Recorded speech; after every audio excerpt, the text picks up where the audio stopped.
Milyong-milyong Pilipino ngayon ang lugmok sa kahirapan. Sa kawalan ng edukasyon. Mga batang nagugutom sa lansangan. Sa mga Pilipinong nangangailangan ng kalinga sa kanilang kalusugan. Sa mga pamilyang nawawasak ng problema, sanhi ng korupsyon ng ating bayan.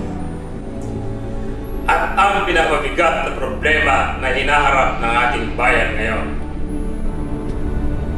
Ay ang kawalan ng pag-asa. Pero ako, mahal ko ang bayan ko. Hindi ako manglalamang. Bilang estudyante, makikialam ako sa mga social issues na napapanahon sa ating bansa. Mamahalin ko ang ating kalikasan. Tataas ko ang antas ng ating musikang Pilipino. Ako na ang kikilos. Tatangkilikin ko ang sariling akin. Bilang Pilipinong marino, pananatilihin ko ang mataas na kalidad at may integridad sa pagtatrabaho.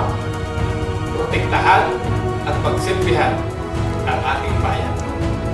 Ipalaganap at ihatid sa bawat mamamayang Pilipino ang salita ng Diyos.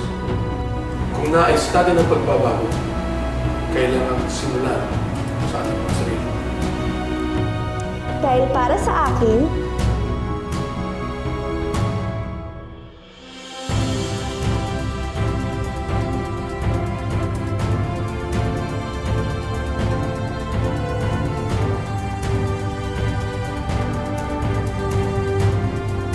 bayan ko, mahal ko. Bayan ko, mahal ko. Bayan ko, mahal ko. Bayan ko, mahal ko. Bayan ko, mahal ko. Bayan ko, mahal ko. Bayan ko, mahal ko. Bayan ko. Bayan ko, mahal ko. Bayan ko, mahal ko.